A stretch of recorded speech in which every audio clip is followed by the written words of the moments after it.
Thanks for your patience with our technical difficulty. Let's resume the chapter. Even though I didn't want to move, he accepted the job anyway. As far as my parents know, everything is fine in my marriage. Why didn't you go home to Colorado when you left, Jerry? Cheryl asked. I'm sure your parents would want to help you.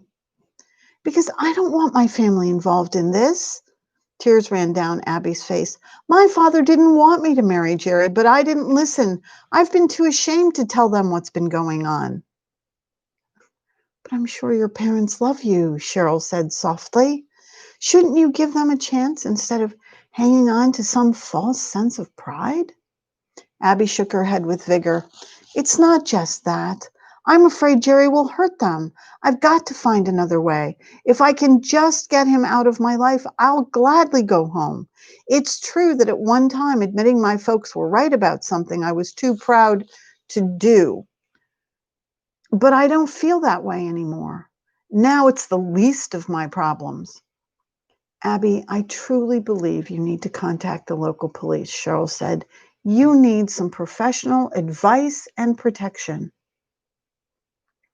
Abby shook her head. I think the best thing to do is to keep quiet for as long as possible until we're sure he's gone. The police here might want to help me, but unless Jerry does something wrong, there's nothing they can do. Her face was full of fear. He won't give up, Cheryl. If he finds me, even the police won't be able to stop him. Please, I need time to hide and to think, a chance to make a clean break from him. All right. Although Cheryl wasn't certain Abby was making the best decision, she didn't feel it was her place to argue with her.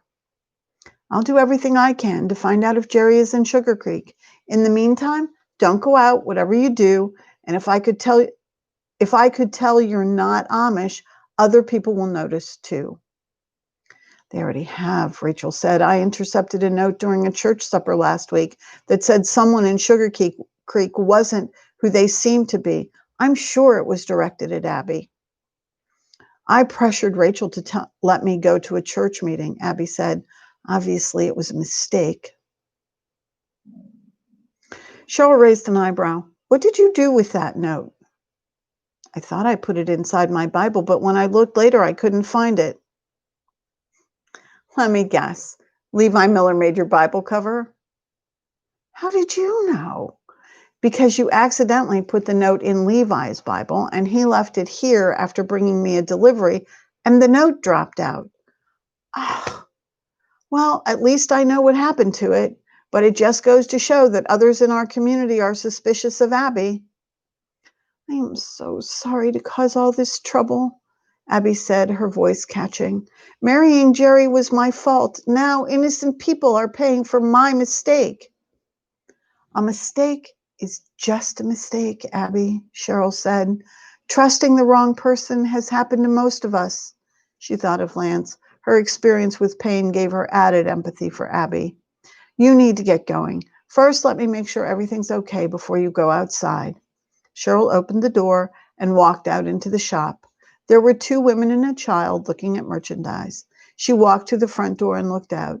A few people stood across the street, but there were no single men. She walked back to her office and told Abby and Rachel to leave quickly. She watched them as they climbed into Rachel's buggy and rode off down Main Street. Abby kept her head down. No one could have seen her face, even if they wanted to. When Cheryl came inside, she found Esther ringing up a purchase. After the women and the child left together, Cheryl hurried over to Esther and Lydia. You're not to tell anyone about Rachel and her cousin coming to the store today. Do you understand?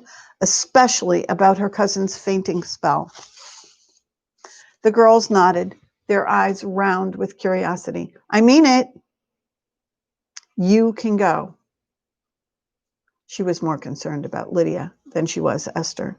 Lydia headed for the door, but Esther stayed behind. Are you all right? Is there anything I can do to help? She asked Cheryl. Cheryl shook her head. No, but thank you.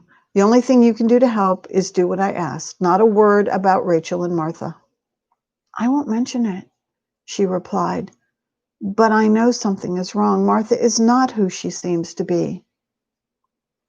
The words from the note echoed in Esther's observation, making it even more important that Abby stay off the streets. Please, Esther, don't say anything to anyone else. I'll tell you more tonight when I come to your house, but it's very important you not talk about Martha to anyone else. I will not. I trust that you know what you're doing, Esther said, frowning. I hope so. Cheryl gave the girl a quick hug. She watched the girls leave, then she put the clothesline in the window. She wanted to go home and change before heading to the Miller's farm. After rounding up Bo, she took him to her car and got inside. As she glanced around the streets of Sugar Creek, she realized the small town didn't feel quite as charming as it had before. Once she got home, she grabbed Bo and hurried inside, quickly closing the door behind her. She doubted seriously that Jerry Harper was stalking her, but she couldn't shake the feeling that she should be careful. She let Bo out of his carrier, then went into the kitchen. She added some food and water to his bowls and put them back on the floor next to the refrigerator. When she turned around, she found him sitting in the doorway, watching her. Don't you start staring at me. You'll make me nervous. He meowed and began licking his paw, his way of telling her he wasn't taking her warning seriously. Of course, he seemed to take much of what she said with a grain of salt anyway. Wish I could be as relaxed as you are, she said as she walked past him and into the bedroom. She slid off her clothes and looked for something appropriate to wear to the Millers. Although she was more comfortable in slacks, she decided to wear her dark blue corduroy jumper with a hem that fell below her knees. To go with it, she selected a long-sleeved white blouse. The blouse had small embroidered blue and red flowers on the collar and added a soft, feminine touch to the overall look. Once she was dressed, she looked at herself in the mirror with a critical eye. She looked nice, but more importantly, the outfit was modest enough to make her feel somewhat relaxed about spending time in the home of an Amish family. She chose some tan shoes with small heels, then checked her hair in the mirror. After a quick brushing, she gave up. It was probably as good as it was going to get. Cheryl sighed and put her hairbrush back on the dresser. Please, God, she said quietly, keep me from doing anything embarrassing. As soon as the words left her mouth, Naomi's kind face floated into her mind, and Cheryl smiled. Naomi was the embodiment of graciousness. There was no reason to feel nervous. Actually, Cheryl was looking forward to this evening. She had just turned to pick up her coat and purse when something passed across her front bedroom window. She gasped and dropped her things back on the bed. Was someone out there? Had Jerry Harper found her? She crept quietly out of her bedroom and into the living room. Thankfully, the drapes were pulled shut. No one could see inside. She stood in the same spot for several seconds, wondering if it had been her imagination. Bo came sauntering into the room, but then he stopped. His ears perked, as if he'd heard something too. As Cheryl was trying to figure out what to do, she found herself staring at the front door. Had she locked it when she came in? Sometimes she forgot. Another noise from outside paralyzed her, and she couldn't take her eyes off the doorknob. Finally, forcing herself to move, she crept closer to the door until she could clearly see it was locked. Breathing a sigh of relief, she walked slowly over to the drapes and moved them aside, just enough until she could see the front porch. Sure enough, a figure stood by the door, hunched over like he was trying to see in the house. She quickly closed the drapes and grabbed her cell phone. Should she call the police? What if it wasn't Jerry Harper? She didn't want to look like a fool. As she thought about her options, she realized she couldn't open the front door. She was certain she hadn't locked the screen door. She never did that until right before she went to bed at night. If she opened the door now, whoever was out there could push his way inside. Not knowing what else to do, she hurried to the back door and opened it slowly. After looking around and seeing no one, she closed it quietly behind her and made her way around the side of the house, praying with each step she took. She punched 911 into her phone, but didn't press send. At least she was prepared in case she needed help. When she finally reached the front of the house, she peered around the corner. The man was still there. She watched as he moved away from the front door and tried to look through the window. Then he went back and began to pull the screen door open. Suddenly, Cheryl noticed her next-door neighbor come out of his house and start walking toward the street. He was probably going to his mailbox. She realized that if the man on her front porch meant to harm her, he wouldn't do anything with Mr. Gruber watching. Taking a deep breath, Cheryl stepped out from around the house and snuck up behind the figure standing by the door.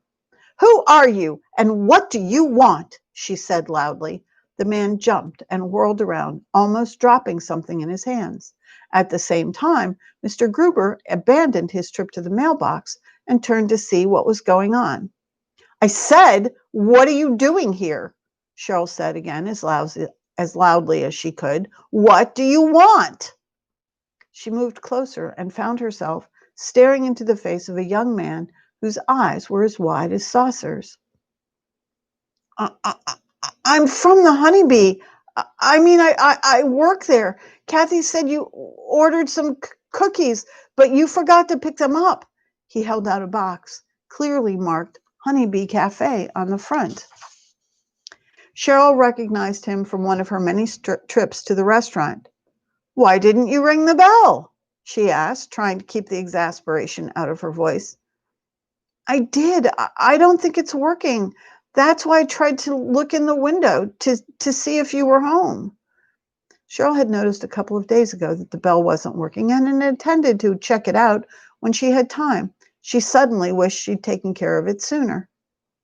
"Is everything okay, Cheryl?" Mr. Gruber called out. Embarrassed and wanting nothing more than to pretend she hadn't just scared the wits out of a boy who had been trying to do her a favor, she waved her hand at him. "Everything's fine, Mr. Gruber. Thank you." She hurried up to the door and took the box from the boy who looked at her as if she were mentally unhinged. "I'm sorry," she said. "I didn't know who you were. I thought you might be—" "Never mind. I really appreciate this. If you'll wait a minute, I'd like to give you something for your trouble." The boy shook his head and backed away slowly. "No, no, ma'am. I need to get going." He turned and ran down the street toward his car like he was being chased by rabid dogs.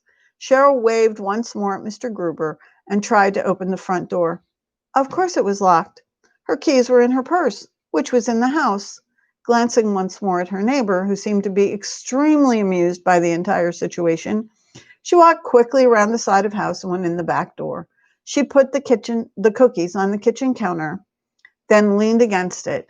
Bo stared at her with concern. I know. I'm acting like a crazy person." She shook her head as she wondered if she would be looking suspiciously at everyone until Jerry Harper was found. Her peaceful life in Sugar Creek was turning into something different. Thank you for your patience. Have a great weekend, everyone. See you on Monday.